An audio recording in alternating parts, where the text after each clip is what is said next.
মেয়ের কক্সবাজার আসার প্রথম শর্তই থাকে সুইমিং পুল থাকতে হবে। সে এমন কোনো হোটেলে থাকবে যেখানে সুইমিং পুল থাকতে হবে। তার সাগরে গোসল করেও শখ মেটে না, সুইমিং পুলে গোসল করতে হবে। দেখেন, এত ঠান্ডা পানিতেও সে গোসল করবে তার বাবা তার ভাইয়ার সাথে।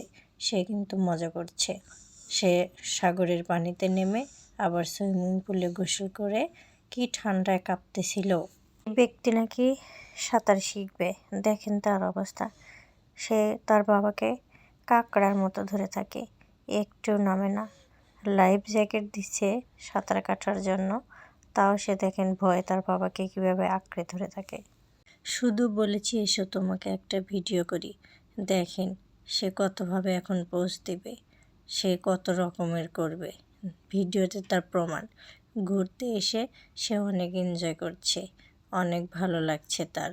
সে কিন্তু অনেক মজা করছে। তারা দুই ভাই বোন, সবসময় তারা দুজনে ছাড়া কারো ভালো লাগে না, অথচ মারামারিতেও কিন্তু সেরা।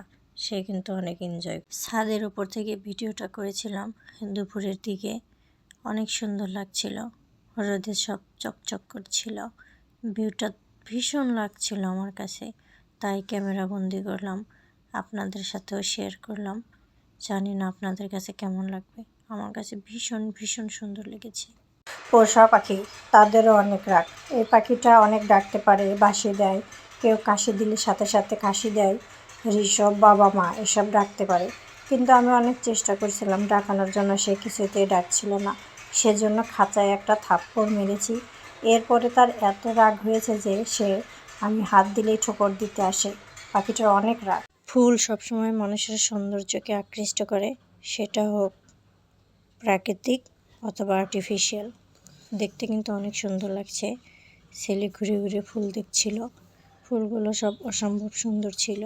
এখানে অনেক ফুল ছিল, সবগুলোই কিন্তু আর্টিফিশিয়াল। অনেক ভালো লাগছে, দেখলেই মনে হচ্ছে সবগুলোই কিনে নিয়ে যাই। অসম্ভব সুন্দর ফুলগুলো, অনেক সুন্দর লাগছে। আমার তো অনেক পছন্দ হয় এই ফুল গাছগুলো। কক্সবাজার যাব, সেজন্য কেনাকাটা চলছে, প্রস্তুতি চলছে। কোথাও যাওয়ার আগ মুহূর্তে অনেক কিছু কেনাকাটা করতে হয়। মেয়ে তার জন্য জুতা দেখছে। কি কি কেনাকাটা করছি আপনাদের দেখাবো ইনশাল্লাহ। অনেক কিছু কিনে ফেলেছি, এখনও দেখানো হয়নি আপনাদেরকে। তো মেয়ে তার পছন্দের জন্য জুতা দেখছে, তার একের পর এক বায়না চলছেই। তার বায়নায় আমরা শেষ করতে পারছি না, সে একটার পর একটা দিচ্ছে। দেখেন, সে কিন্তু দেখার পরে আপনাদের সাথে কিন্তু এনজয় করছে, হাই দি। আমরা মার্কেটে গিয়েছিলাম, আমি বসে থেকে কি সুন্দর করে খেলনা দেখছি। আমি এদিক ওদিক দৌড়াদৌড়ি, আমি হাত ধরে বালিশ দেখছি। আমার যেটা মন চাই, দেখি তো আমি কোনটা নেই। আমার যেটা মন চাই আমি সেটাই নেই, আমার খুব ভালো লাগে। বাচ্চাগুলো মনে হয় এমনই হয়, যেখানে যাক তারা সেখানেই খেলার জিনিস খুঁজে পায়, আনন্দ পায়। ও যেখানে যাবে সেখানেই ও ওর মতো করে সময় কাটানোর চেষ্টা করে। শপিং মলে গিয়েও ও ওর মতো এপাশ থেকে ওপাশ, মানে চতুর্দিকে সে ঘোরাফেরা করছে। মনে হয় না যে শপিং মলের কোথাও তার দেখা বাকি আছে। সে সব জায়গায় ঘুরে ফিরে দেখতেছে কোথায় কী আছে। মনে হয় তার এটা পর্যবেক্ষণ করতেই হবে।